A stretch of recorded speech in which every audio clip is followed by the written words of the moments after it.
이번 영상은요. How to soften your language. 어떻게 하면 좀 더 부드럽게 말할 수 있을까?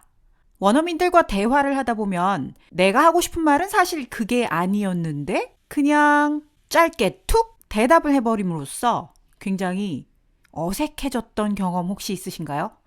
이런 경우에 좀 더 나의 스피치를 부드럽게 만드는 방법에 대한 얘기를 나눠보고자 합니다.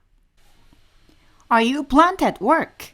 혹시 직장에서 너무 직설적인 표현의 소유자다라는 그런 별명을 갖고 계시지는 않나요? 원어민들과 직장 생활을 할 때 언어적으로 자유롭지 않은 non-native 스피커들이 잘 듣는 소리 중에 하나가 바로 이거죠. 업무에 관련된 대화를 할 때도 내 의도와는 달리 서투른 표현력 덕분에 너무 직설적이거나 직선적으로 또는 짧고 퉁명스러운 말투로 말을 하게 되기 때문에 점점 함께 대화를 하기 힘든 사람이라는 낙인이 찍히기도 하죠. 그래서 점점 그들과의 대화에 끼기 힘들어진다든지 아니면 의도하지 않게 쟤는 원래 말수가 적은 사람이야. 아니면 쟤는 의견이 너무 분명해서 참 여러 가지로 대화하기 어려운 사람이야 라는 명성을 얻기도 하죠. 이렇게 내가 말하고 나서 어색해진 경험이 있으시다면 그리고 여기 나오는 이 형용사들이 나를 설명하는 하나의 꼬리표처럼 붙은 적이 있다면 내 말투에 대해서 한번 다시 생각해 볼 필요가 있습니다. 그래서 이번 영상에서는 내가 하는 평소의 표현이 혹시라도 그들에게 너무 직설적으로 들리는 것은 아닌지 한번 돌아보는 시간을 가지시면 좋을 것 같아요. How can we soften our language? 그 첫 번째 팁입니다. Comment on the thing, not the person. 사람 말고 그 사람이 한 일에 코멘트를 날려라. 무슨 말이냐? 한번 읽어볼게요. Avoid being perceived as an attacker by ensuring all of your comments address the work, the process, or the results instead of the person. 너의 코멘트들이 사람 대신에 그 사람이 한 일이나 그 과정 결과 등을 지목하도록 만들므로써 attacker가 되지 않도록 attacker로 인식되는 걸 피하도록 해준다는 거죠. 이해되시나요? 즉 모든 코멘트들에서요. 사람을 지칭하는 단어를 주어로 사용하시지 말고 그 사람이 했던 일, 쓴 방법, 그 결과 이런 것에 대한 얘기로 말을 시작하면 된다는 건데요. 예문 한번 보겠습니다. Your idea is not going to work. Your idea 하고 시작했죠. 네 생각은 먹히지 않을 거야. 이렇게 얘기를 하면 그 사람에 대한 attack이 돼버립니다. 그래서 이걸 어떻게 바꿀 수 있냐면요. This method is not the best approach. 네가 제안한 그 방식을 얘기하는 거겠죠. 하지만 여기서 너를 다 빼버리는 거죠. 그래서 이런 방식이 최선의 접근 방식은 아니지 라고 얘기를 하면 훨씬 더 사람에 대한 attack이 아니므로 부드러워지겠죠. 다음, it is not the best course of action we can take. 비슷한 표현이죠. The best course of action, best approach 랑 비슷한 표현입니다. 그래서 우리가 택할 수 있는 가장 좋은 방침은 아닌 것 같다.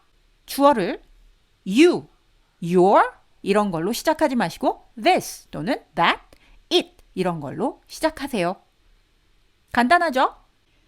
방금 전 슬라이드에서 했던 얘기를 어디선가 들어본 적이 있으시다면 제 지난 영상 중에 수동태 문장을 과연 써야 할까 말아야 할까? 쓴다면 언제 써야 할까? 라는 내용의 영상에서 들으신 적이 있는 겁니다. 이미 다뤘던 얘긴데요. 무슨 뜻이냐? You can easily drop the person and avoid making accusations by using passive voice sentences. 주어에서 사람을 없애버리고 나면 그 사람에 대한 공격 또는 그 사람에 대한 accusation도 당연히 없어질 수가 있겠죠. 그래서 말씀하시는 그 내용이 굉장히 퍼스널하지 않은 내용이 돼버리는 거죠. 왜? person이 사라졌으니까요. 이렇게 하실 수 있는 가장 쉬운 방법이 수동태로 문장을 쓰시는 거라고 제가 지난 영상에서 이미 설명드린 바가 있죠. 그래서 예문 보시면 Sally gave me the wrong information. 셀리가 나한테 잘못된 정보를 줬어요. 라고 슈퍼바이저한테 얘기를 해버리면 셀리를 고자질하는 것처럼 들리겠죠. 그래서 굉장히 퍼스널해집니다. 당연히 person으로 subject가 시작된 문장이기 때문에 그렇죠. 그런데 the wrong information으로 시작을 한다든지 아니면 그 액션을 받은 나를 주어로 문장을 시작해버리면 Sally에 대한 내용은 사라져버리죠. 그래서 impersonalized sentence가 돼버리는 거죠. 왜 영어에 이런 표현 있잖아요. 무슨 말 하고서 don't take it personally. 너무 그렇게 마음 쓰지 마. 이렇게 얘기할 때 감정이 그 사람한테 쌓이기 때문에 그렇게 얘기하는 거죠. 그래서 그때의 그 personal인 거죠. 이해되세요? 그래서 이 예문 I was given the wrong information 아니면 the wrong information was given to me 하시던가 이 두 가지 표현이 Sally gave me the wrong information 보다는 훨씬 더 impersonal한 문장이 돼버리는 거죠. 사람에 대한 attack 어떻게 피하시는지 이해되시죠? How to soften your language 두 번째 팁입니다. 어떻게 부드럽게 만들 수 있냐? 우리가 잘 알고 있는 부가의문문의 형식으로 문장을 시작해서 부정의문문으로 의견을 묻는 것처럼 얘기하는 거예요. 한번 읽어볼게요. Negative questions can soften advice or recommendations when you speak with clients or superiors.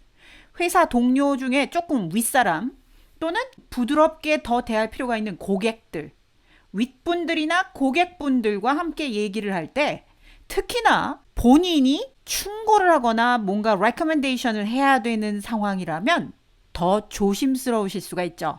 이런 때 부정의문문, 부가의문문 만들 때 쓰는 바로 그 형식의 부정의문문으로 문장을 시작하시면 쉽게 해결될 수 있다는 뜻이에요. 느낌 어떤지 예문 볼게요. We've met before. Definitive. 굉장히 기정사실화해서 그냥 얘기를 해버리는 거죠. 우리 분명히 만난 적 있어요. 이렇게 얘기하면 나는 기억 안 나는데 어떻게 해야 되지? 좀 부담스럽게 다가올 수 있겠죠. 그런데 Haven't we met before? 이렇게 물어본다면 혹시 저희 언제 만난 적 있지 않나요? 이렇게 물어본다면 그런가요? 하고 이렇게 friendly하게 let the guard down. 경계하지 않고 대화를 이어갈 여지를 주죠. 무슨 말인지 이해되시죠?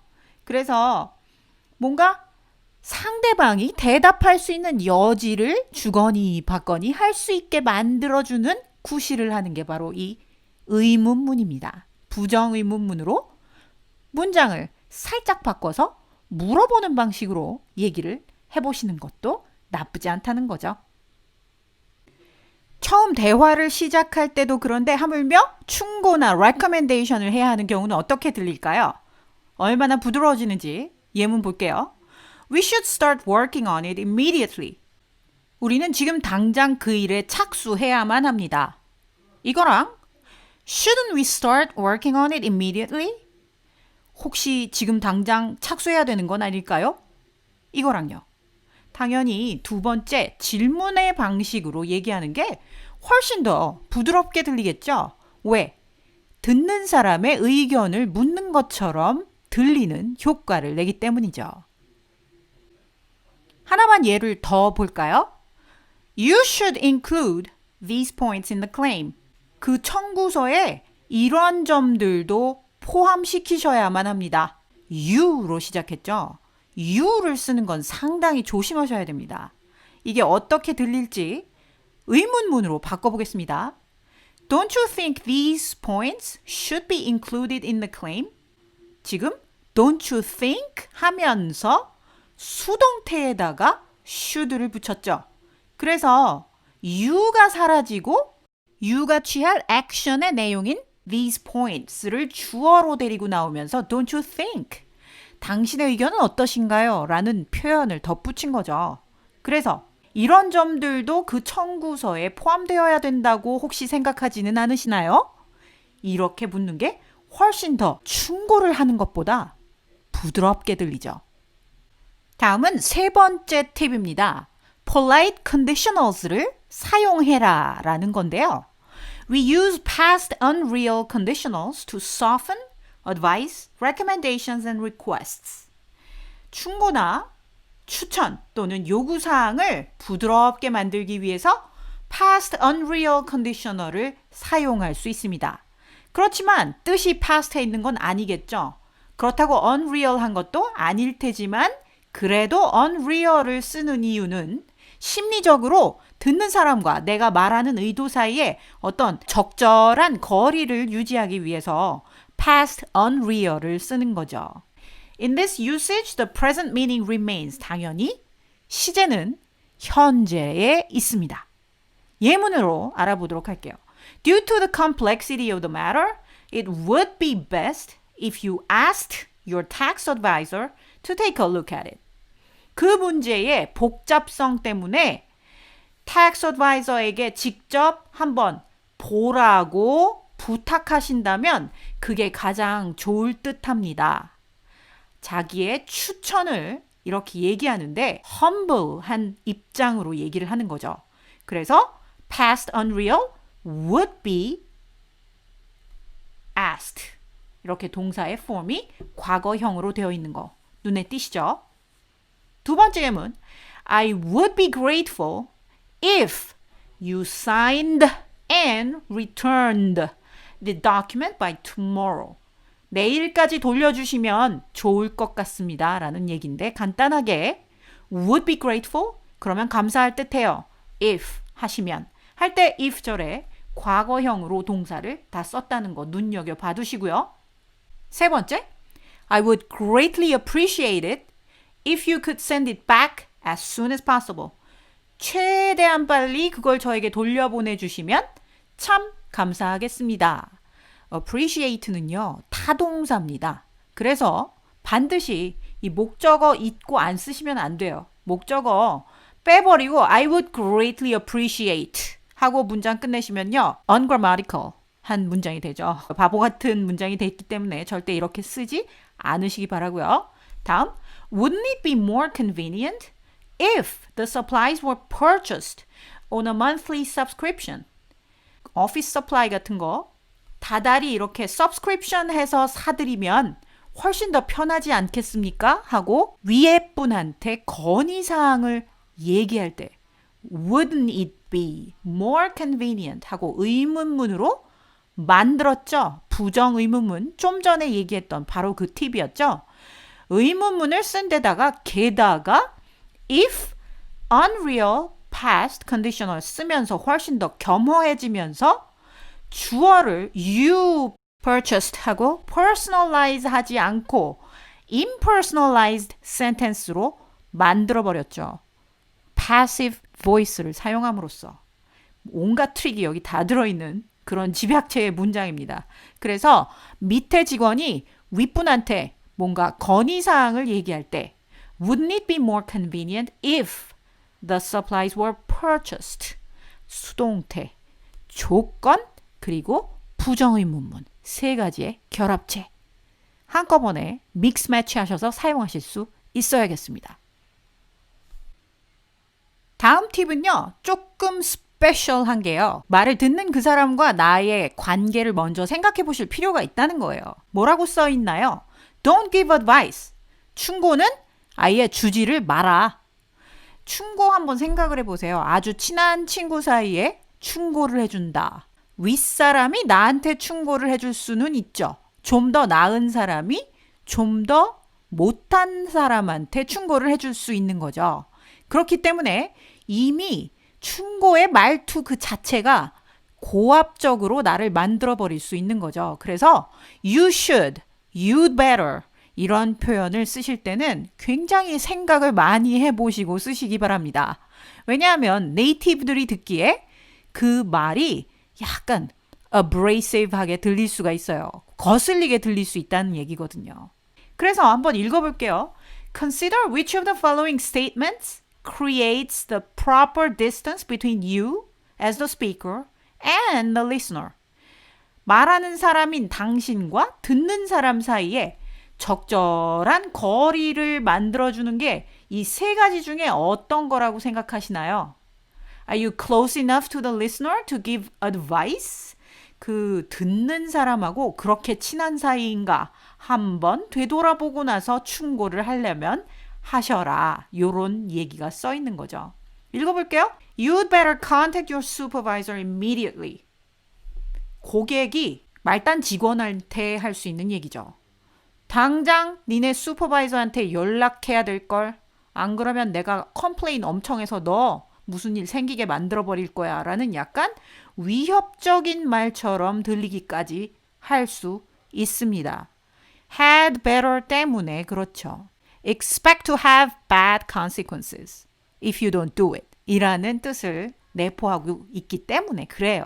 그러니까 굉장히 조심해서 사용하셔야 된다는 거죠. 두 번째 예문 You should contact your supervisor immediately. 이거는요. 윗사람이 아랫사람 혹은 동급의 사람이 나한테 얘기를 할 경우 acceptable하게 들릴 수 있습니다. 그래서 충고가 가능한 거죠. 여전히 충고기 때문에 훨씬 더 나보다 높거나 나와 비슷한 처지에 있는 사람이 할 수 있는 얘기인 거죠. 그런데 만약 내가 윗사람한테 해야 된다든가 아니면 내가 고객한테 얘기를 해야 할 경우 you should 이렇게 얘기하시면 이미지가 확 떨어지겠죠. 그럴 때는 you might want to, you might like to 이런 표현을 쓰시기 바랍니다. 한국 분들이 이거 잘 못하셔가지고 쟤 굉장히 나한테 arrogant하고 약간 abrasive하고 brusque하고 이렇게 나쁜 단어들 말투에서 느껴진다 이렇게 컴플레인 당하시는 경우가 꽤 있으시잖아요. 조심해서 사용하시고요. You might want to랑 친해지시기 바래요. 그래서 You might want to contact your supervisor immediately. Indirect. 다른 영상에서도 말씀드렸듯이 에둘러 하는 표현, 부드럽게 하는 표현 이런 표현을 좀 더 polite하게 네이티브들이 받아들인다는 거 잊지 마시고요. 예문 하나만 더 볼게요. 사무실에서 프린터 고장 자주 나죠? 그때 상사한테 You should consider getting a new printer. 이렇게 얘기하면 굉장히 디렉트한 거죠. 상사랑 엄청 친하지 않은 한 이런 식으로 얘기하시지 마시고요. You might like to consider getting a new printer. 이렇게 얘기하시면 훨씬 더 부드럽게 들립니다. 당연히 You might want to, you might like to consider. 뭐뭐 하는 걸 한번 고려해 보시는 게 나으실 수도 있을 듯합니다. 라고 부드럽게 얘기한다는 거죠. 이해되시죠? Some more niceties. 조금 더 polite한 fixed expression 뭐가 있는지 한번 더 살펴보고 자주 사용하시라고 한번 넣어봤어요. It doesn't hurt to be nice and polite. Nice and polite 해서 나쁠 건 없잖아요. 예문 If you want to place an order, we can help you with it. 이렇게 웃으면서 얘기해도 사실 이상할 건 없습니다. 주로 북미에서는 그냥 다 프렌들리하니까 뭐 고객한테 뭐 옷가게 정도에서는 이렇게 얘기해도 뭐 크게 문제될 건 없죠. 그런데 그래도 뭔가 politeness를 극대화해서 나를 돋보이게 만들고 싶으시다면 want를요 would like to로 바꾸시고요. can을요 we would be happy to로 바꾸시면 굉장히 polite해진다는 거. 그래서 예문 읽어보면 If you would like to place an order, we would be happy to help you with it. 남이 실수한 거 고쳐줄 때 You are wrong 하는 것보다는 This is wrong이 낫겠지만 그래도 이것도 약간 네거티브한 표현이죠. 실수를 바로 지적했으므로 그럴 때 훨씬 더 부드럽게 만드는 표현 This could use some improvement. This could use some correction. 이런 식으로 포지티브하게 얘기를 하시는 게 훨씬 이미지 관리에 도움이 되시겠죠. 투명스러운 사람 되는 것보단 나으니까 써보시는 게 나쁘진 않죠. 다음, 분명히 어떻게 해야 되는지 알려줬는데 다시 질문을 하거나 그럴 때 짜증내지 마시고요. 그때 쓸 수 있는 표현 I already told you this. 이렇게 얘기하면 굉장히 frustration이 드러나죠. 내 마음속에 이미 짜증이 나는 게 확 상대방에게 느껴질 수 있거든요. 이런 때는 감정 싹 감추시고 as I mentioned it previously 내가 예전에도 얘기했지만 이러면서 뉴트럴하게 리마인더를 다시 주시면 됩니다. 이해되시죠?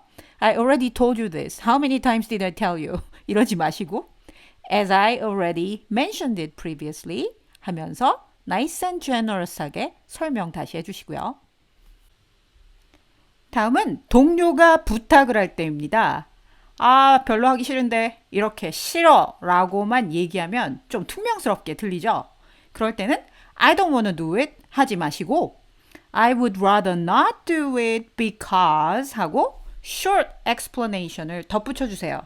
좀 더 성의 있어 보이잖아요. 그래서 I would rather not do it because 하고 말끝을 약간 흐려주시는 거죠. 마지막으로 반대로 상대방한테 부탁을 할 때는 You need to do it 하고 고압적으로 얘기하지 마시고요. 부탁을 한 후에 Thanks in advance for your help. I appreciate it 하고 감사 인사를 미리 함으로써 확인 사살까지 하는 거죠.